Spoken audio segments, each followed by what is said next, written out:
High time to check in with Tom Brady and Gisele Bundchen. How exactly are they navigating a post-divorce life?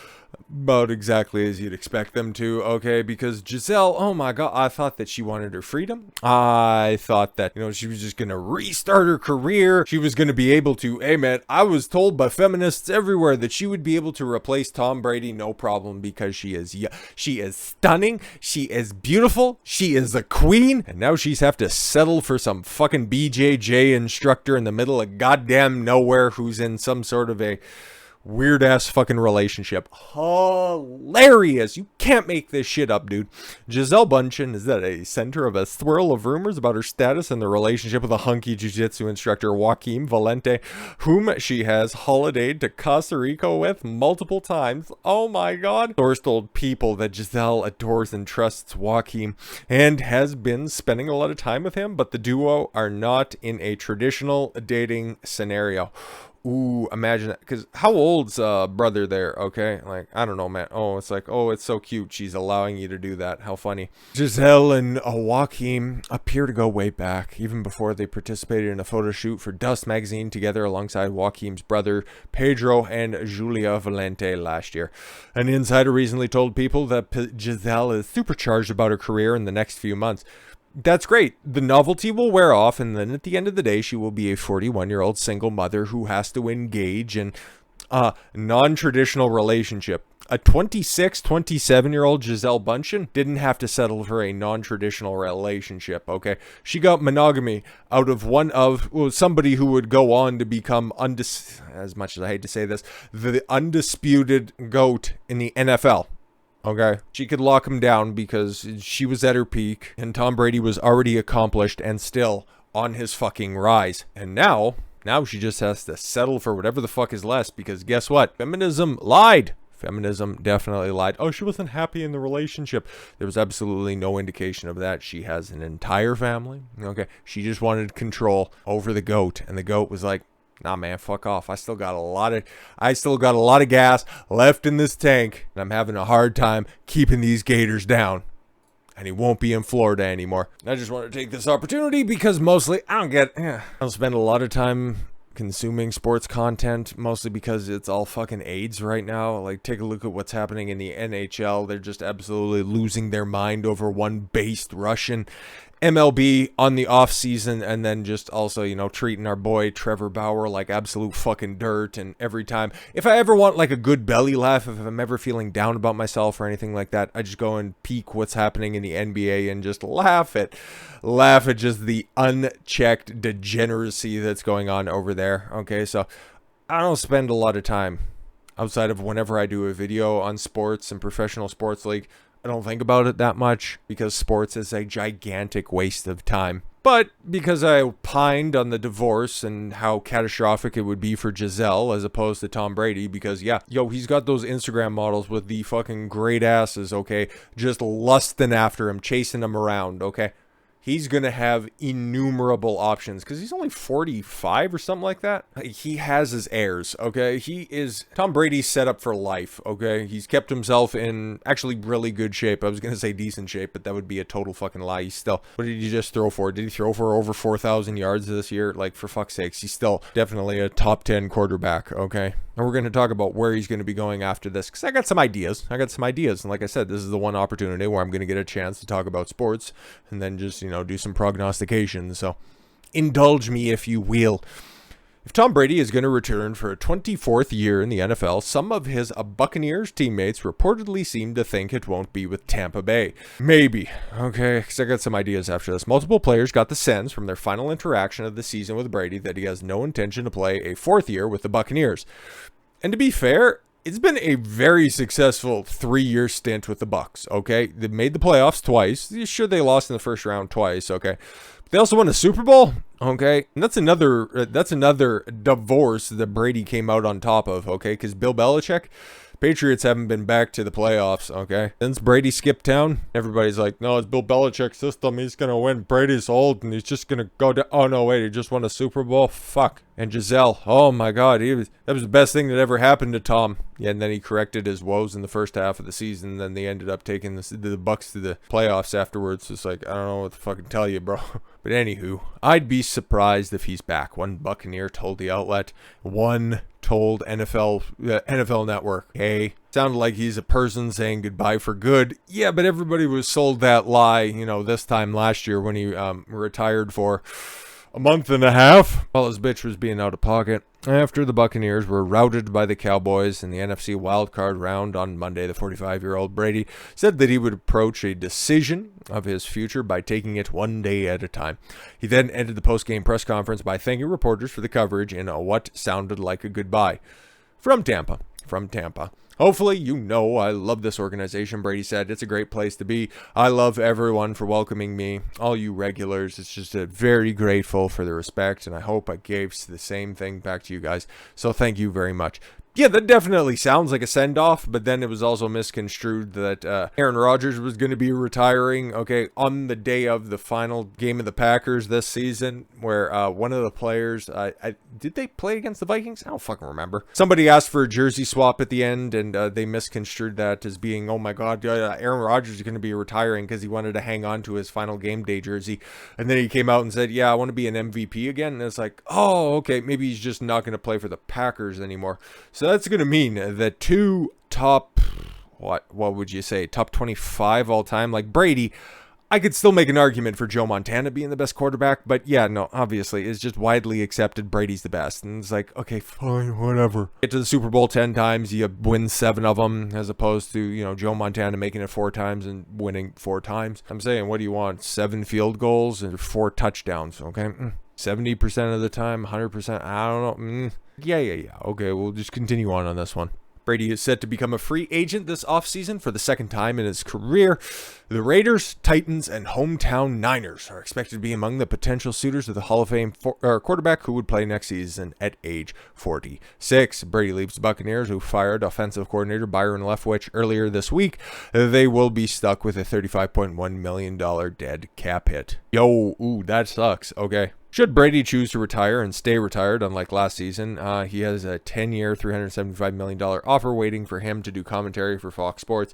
That could be interesting. That could be very interesting. And obviously, at some point in time, he will eventually become a commentator and still be very active in the NFLs. And given the fact that he cut ties with that anchor around his neck beforehand, yeah, he's going to be around football in any form or fashion, okay?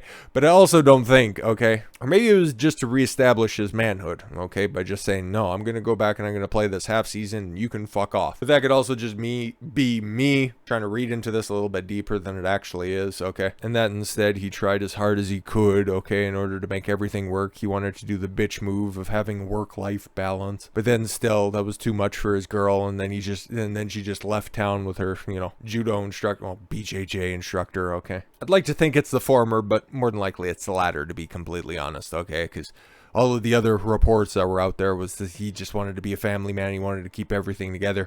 Okay, cool. Then why did he leave his first wife? Okay, that doesn't make any sense anyways. But let's play speculation, okay? Because there's probably 4 places where he plays next year, if we're going to keep it a buck, okay? With the Bucks, and it's probably where he should go, to be completely honest, okay? But the front runners are definitely the Raiders and the Niners.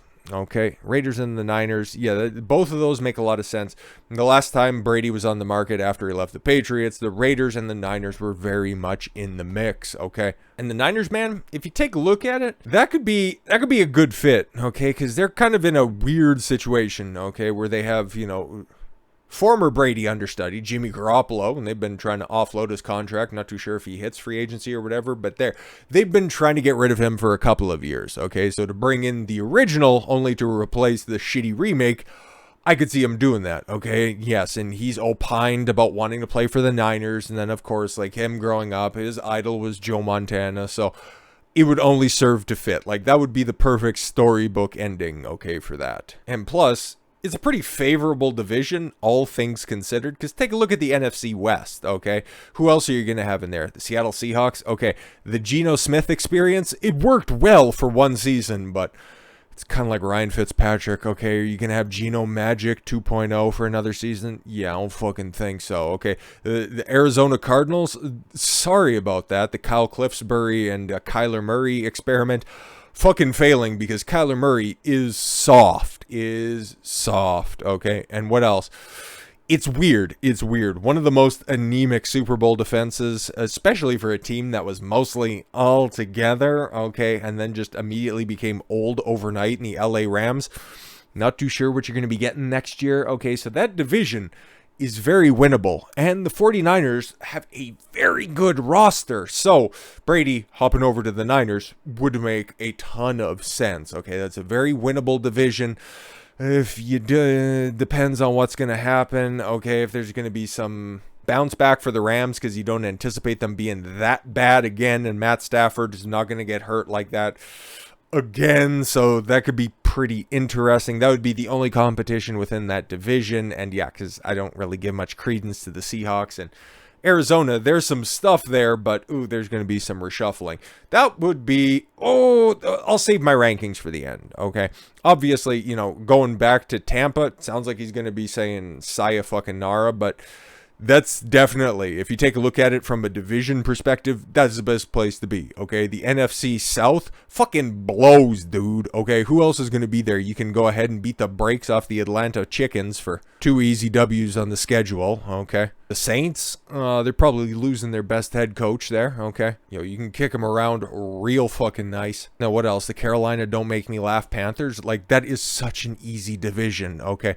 Brady comes back with his head screwed on. They have a bunch of people in place as well, because that's still a very good team around him. That's probably the easiest division. I could make a case for another one that's on that list there, okay? And they bring in a decent offensive coordinator. I think Tampa would definitely be a good place for him. Winnable division. NFC, considerably weaker than the AFC, which we're going to switch over to now.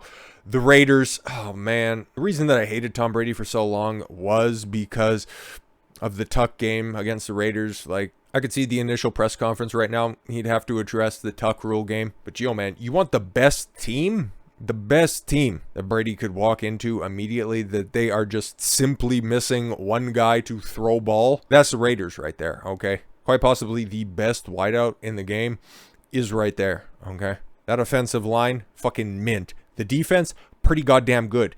But if we're going to analyze the Las Vegas Raiders situation, that is a fucking meat grinder of a division, bro. You got to play the Chargers with Justin Herbert twice a year. Fuck off. Not to mention Patrick Mahomes twice a year. Lord have mercy.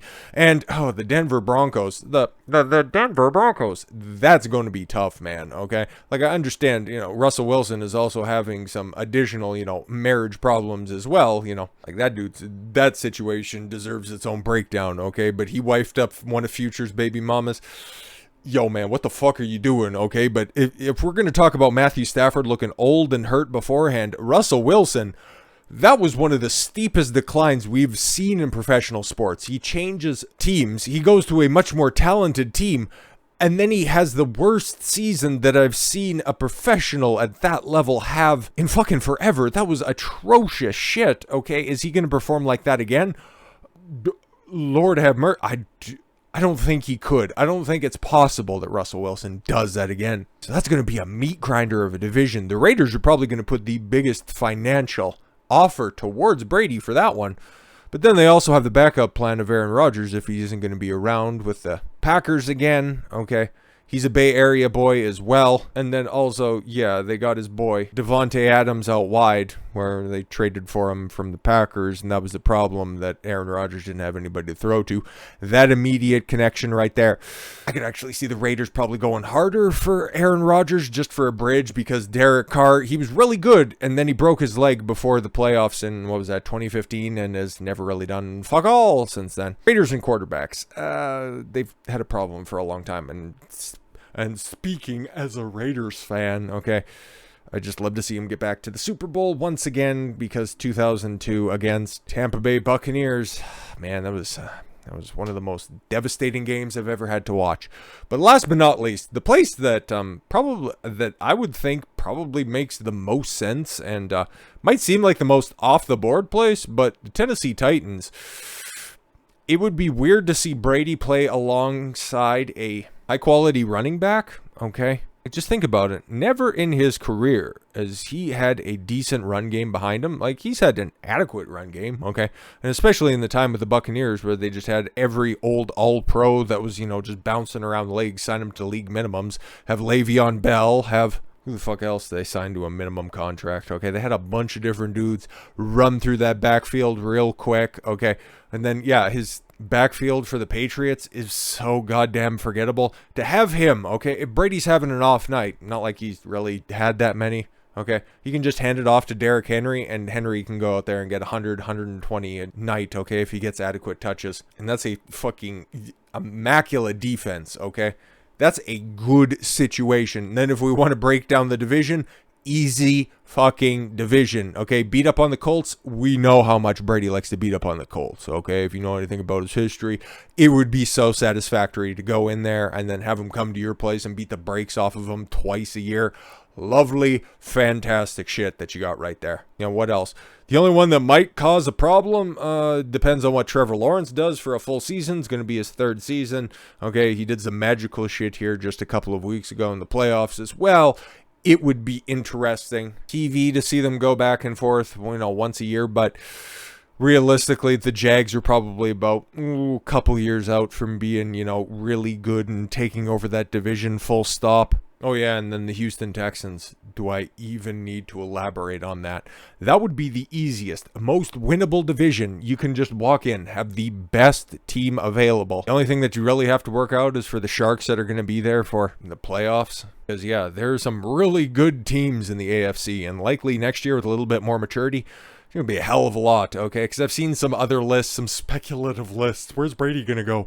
That include a return to the AFC East. It's like, bro, why the fuck would anybody want to go back there? Okay, you'd have to compete with Josh Allen, who's just going to put up 5,000 yards, and fucking you'd have to contend with that murderer's row on defense. Yeah, I don't fucking think so, man. And especially the Dolphins are going to be coming up as well. Like, I've seen him put on some lists, going and playing for the Jets. Is like, that don't make no sense. And then, yeah, just too much drama with the Patriots playing them twice a year. I don't really think so, man. The only other place that needs a quarterback, because if you take a look at the draft class that's coming in, it's kind of devoid of top, like, franchise blue chip quarterback prospects. So that's why if Aaron Rodgers is going to hit the free market and then just try to cash out real quick on a high money 1 year deal, okay, that's going to be an appealing option. Same with Brady, okay? Just good bridge quarterbacks, okay? Legends, you know, just teams that have, you know, everything except for a shot caller, okay? Somebody that they can bring in for a year or two to just groom their new upstart.